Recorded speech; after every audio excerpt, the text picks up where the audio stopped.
All right, coach, coming off a overtime win versus Northeastern last week, heading into a two-game series versus New Hampshire this weekend, coming down to the final stretch, teams jockeying for seeding. Just want to get your thoughts where you guys lie heading into this weekend and then the rest of the season.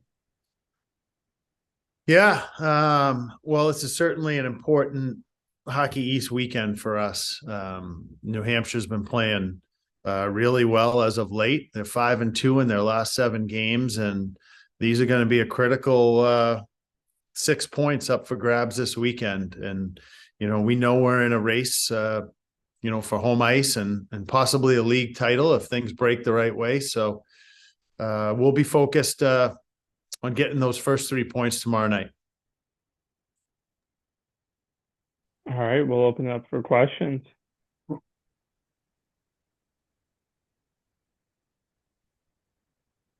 Go ahead, Daniel. Uh, Northeastern puck management was a big topic after the game. Didn't do it well in the first period. Did it well as the game went on. What's the key to good puck management? Is it just good decision making? Is it the way you're playing? Like, how do you improve that for a full 60 minutes? Yeah, that's a good question. I think it's an amalgamation of spacing and positioning, as well as decision making. So, you can be a defenseman and the right decision is to go up the wall with the puck. But if the forward loops to the middle and doesn't give you an option to make that play, he puts you in jail sometimes. So sometimes it's spacing and we're positioning on the ice. And then other times if the forward can be in the right position and that's the easy play, but the defenseman gets enticed by trying to go up the middle and spring a guy, and that gets picked off, and then that comes back at you. So I think, like I said, it's positioning, spacing, combined with great decision making. We'll head over to you, Joe D. Thanks, Con. Morning, Cav. How are you? Good morning, Joe. I'm great, thanks. The schedule just seems like it's been kind of wonky this year. Weeks off, 2 weeks. I mean, not counting the Christmas break, but you play New Hampshire this weekend, then you've got another week off before you hit the home stretch. Is it that much different? Am I making something up? And would you rather see it be like more consistent? With 11 teams, Joe, everybody has to have a bye. So, we played almost every weekend in the first half of the season, and then we came back and, we've played every weekend since we've been back, and that'll be our first weekend off. So I don't know. I sometimes that bye comes earlier in the year and you're playing every weekend down the stretch, and that's probably more traditional. You usually don't get, a weekend off that late in the year, but hey, it may come at a good time too. So it gives you time to kind of refresh and get ready for the playoffs. And then on Logan, he stepped right back into it against Northeastern and played really well. What did you see from him? And I don't want to say, are you surprised at the consistency you've gotten from your goalies this year? But it seems like there haven't been, other than maybe that Providence weekend, there haven't been many blips. Yeah, I think for the most part, they've both been pretty consistent. Their numbers are fairly identical or very, very close. I would say in 95% of the games, they've given us a chance to win the game. And that's all you can ask for from your goaltenders, that they compete and they give you a chance to win the game. And I have confidence in both of them. Thank you. Go ahead, Randy. Thanks, Colin. Good morning, Cav. How you doing? I'm great, Randy. Yourself? I'm all right, thank you. What do you know about UNH? Obviously, you referenced their 2 wins last weekend, but you get them 3 times down the stretch, 2 times this weekend. They got that kid LeClaire who's really lighting it up. What makes them? Why are they playing so well right now, and what makes them a formidable opponent? Well, I think they get in pretty strong goaltending, and that's always a staple when a team's on a bit of a winning streak. Your usually getting pretty good goaltending. They're very well coached. I know Mike extremely well. He was here with me for 2 years, so I know that they're well coached.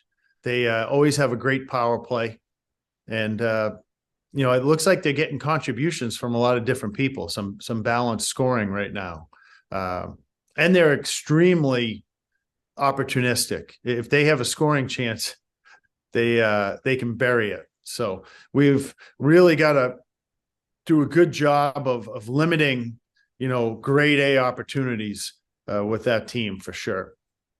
And then just want to talk about Shandor, because it was a huge game last game. I mean, when the team needed a lift, 2 goals and an assist, an overtime winner, had the big game tying goal a couple weeks ago against UMass. I mean, is this a case of one of your leaders kind of, being a leader, stepping up when it's needed most down the stretch? Yeah, I think he's been that way since he stepped onto the scene his freshman year, Randy. He really has continued to get better and better. He's, the heartbeat of our club. He plays in all situations, competes at a very high level. He's super enthusiastic and positive all the time on the bench. He's really a pleasure to coach. All right. Good luck up there this weekend. Thank you. Appreciate it, Randy. Thank you. Carson, we'll head over to you. Try and give you some tough ones. No. How would you season if you were to give them kind of an evaluation? Yeah. It's funny. I think with special teams, they ebb and flow, especially power plays. Power plays can be streaky. They can get into a funk and mentally, Carson, that great power plays fail 7 out of 10 times. Right. And that's a hard mentality sometimes. But lately, we've tried to always preach is if you can get 1 power play goal a game, that gives you exponentially a better chance to win the hockey game. So that's something that we always focus on. We focus on trying to win the special teams game. But lately, our power play has been scoring some goals, and our penalty kill, for the most part, has been really consistent all year long. We had a little bit. I think there was back-to-back games where we gave up 2 goals or 4 goals in 2 games. But other than that, the penalty kill has been really consistent. And lately, our power play has done a better job of, I think, great power plays. They get pucks to the net, and if they don't get in, they retrieve them quickly and are able to attack again at pace. And that's something we've been able to do. And then 2 kind of non-hockey questions. How much pride do you take, just speaking of Souza, seeing some of your former assistants move on to head coaching roles, and obviously Joe's moved on to his alma mater and Buck, and then to see even the progression of Heltz. Like, how much pride do you take in kind of helping your assistants along the way and then move on? Yeah, quite a bit. I mean, I think, I was an assistant for 20 years. So I know what that life is like. And one of the things I said when I became a head coach is you have goals for your program and your team, but I think it's also part of your responsibility to mentor and develop your coaches. And I've always liked taking coaches like Joe and Tyler and Buck. And basically, Mike Souza was the most experienced coach I ever hired, and he had 2 years of experience. All the other guys never had any experience, because I think it's getting great people. And then we're not, solving cancer here, or this is coaching hockey. So yeah. It's something that I just think you have to mentor them and develop them and put them in a position where they can better themselves. And I feel like everybody who has left here has moved on to a better position. It's not like they've necessarily taken a lateral step. Right. And then last one is just with the new rink, how much of this is going to impact the program? Is it a program changer? I've talked to Chris and Casey a little bit, and just what is that going to do for UConn hockey? It's funny. It's yes, it's going to impact the program tremendously, because our players today, in the last month, they've spent more time at this rink than they probably did the last 3 years at the Freitas. And it's not because they don't love hockey. They just did not have the amenities and the resources that they've needed, like a weight room, a shooting room, a proper lounge, where they can hang out comfortably. They just haven't had that. You know what the Freitas was like. So from that standpoint, but we were an eyelash away from winning Hockey East with a bunch of players who were never promised a new rink. And I really believe that recruiting is always going to be about getting the right people. And that's something that I think we've prided ourselves on, is getting the right people in this program. And that won't change with our recruiting philosophy going forward. Certainly, I think the rink helps us get in the game with some players that we couldn't have. There's no question about that. But we still have to get the right people in here. Absolutely. Awesome. Good luck. Thanks, Carson. Excited to watch you guys. Thanks. All right, Laura, we'll head over to you. Hi, Coach. I'm Laura. I'll be rinkside on Friday and Saturday. Hi, Laura. I know you talked a lot about Mike and just your thought process about bringing in assistant coaches. So what was Souza like to have as an assistant coach? Well, the thing about Mike was, when he was still in college, I had actually worked with him one summer. We took a Massachusetts team up to Burlington, Vermont, and coached a team in a tournament up there, a bunch of high school kids. So I got to know him a little bit then. I recruited him when I first got to BC, and he wound up going to New Hampshire. So I didn't recruit him well then, but I was able to recruit him successfully as a coach. I knew his wife. She had gone to BC and played hockey at BC.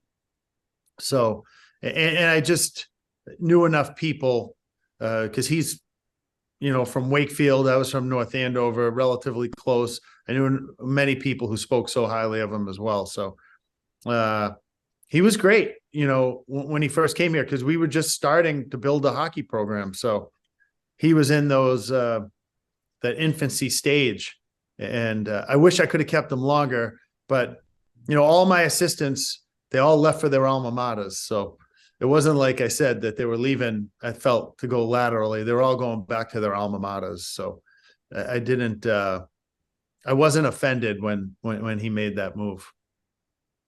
And you mentioned earlier too, with UNH being so opportunistic, a focus for this weekend is limiting grade A's. How do you plan to limit those grade A opportunities? Well, one, like we talked earlier about managing the puck, that's the best way to limit grade A's. Grade A's, I think, predominantly come off of ill-advised turnovers, especially in your own zone or in the neutral zone. When you turn the puck over in the neutral zone and everybody's going forward, that's when you get odd man rushes coming back at you. Or when you turn it over in your own zone, in a grade A area, it's going to come right back at you. So those, I think, is the best way to limit grade A's, is to manage your turnovers. And then my last one is, you mentioned that Hudson Shandor, he's, the heart of your club. What's an example of that you can think of maybe recently in the past month or so? Well, just last week, he was 3 of 16 on faceoffs at one point. His center scored the tying goal, in the game against Northeastern with 4 minutes to go. And we have a face-off with 30 seconds left where Northeastern took a timeout. So this is an important face-off in overtime. And whoever wins the face-off is essentially going to get a chance to win the game. And here's a kid who hadn't won face-offs all night long. But the thing about him is he's got a very short-term memory when it comes to that. He's such a competitor. He went in there, he won the face-off, and after getting beat for the tying goal, he beats his guy to go score the game winner. And that's just a kid who's resilient and doesn't let, a bad play affect the rest of his game. And I think that's the greatest compliment I can give him. He just, only a positive person could do that. A person who's pessimistic is going to think I cost us the game instead of saying, hey, I'm just going to go win this game for us. And I think that encapsulates Hudson to a T right there. All right, Daniel, we'll head over to you. With the goalies, do you eventually want to get to a point where you're just riding one when you get to the playoffs? And if so, is there a point in the season where you kind of want to start shifting to one guy over the other? I eventually want to get to a point where neither one of them are giving up goals, and I don't care who's doing that. I've said this many times. I'm not tied to one goaltender. We're going to play every time we play. I choose to play one of those two. It's because I think they give us the best chance to win that game that night. And I've said it. UMass, a couple of years ago, they rotated goalies right up until I think the final game of the season. Maine won a national title with two goaltenders. Harvard won a national title with two goaltenders rotating back and forth.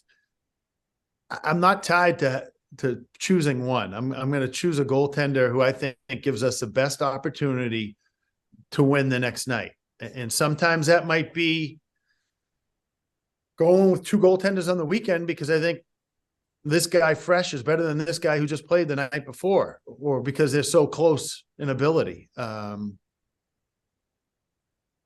maybe that's a roundabout way of saying, no, I'm not tied to one goal, picking one goaltender the rest of the way. Is it going to be weird going up to the Wit and not playing on an Olympic surface there? Yeah, it is. I've been calling around asking what it's like because it was such a different game there on that ice surface, because it was not only was it 200 by 100, but I felt like the corners were almost square, like they were so deep, the corners up there, that it made it feel even bigger. So it'll be interesting. That's why we're going to go up today and practice up there. I want to see what that. We normally don't go up and practice at an arena the day before, unless it's Maine or Vermont. But even New Hampshire, we don't usually do it, but we are this time. I just want to see what the rink's like. You kind of got into the second question I was going to have, but Maine's a little bit of a further road trip compared to a lot of the other schools in Hockey East. Is it nice to have back-to-back games there where you can get up there and not have to worry about getting back or getting up there late? Yeah, Mike and I had talked about that, and I'd said I'd do the same thing. When you have to play a team 3 times, it doesn't make sense to me. Like we did it with BU this year.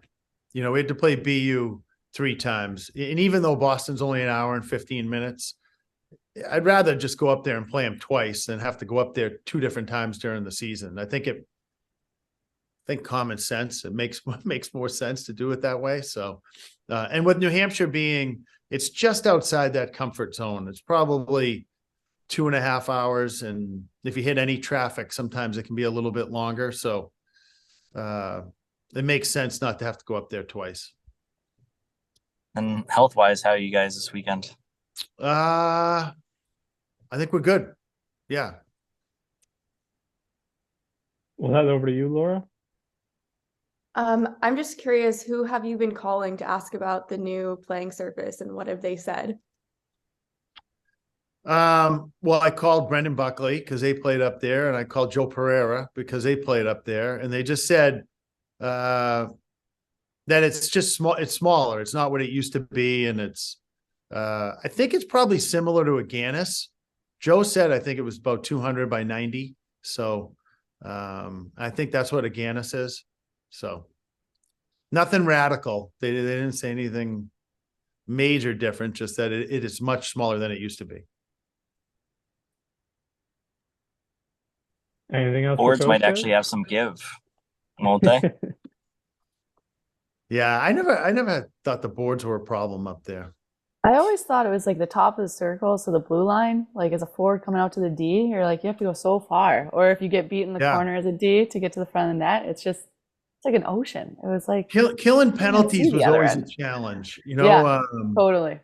Because if you're a penalty kill that likes to be aggressive, sometimes it's really hard. You get overextended easy. Yeah. That spot, you can see a difference. I was going to say that spot Johnny Evans had the empty netter like 3 or 4 years back might not even exist anymore on the ice. Right. I know.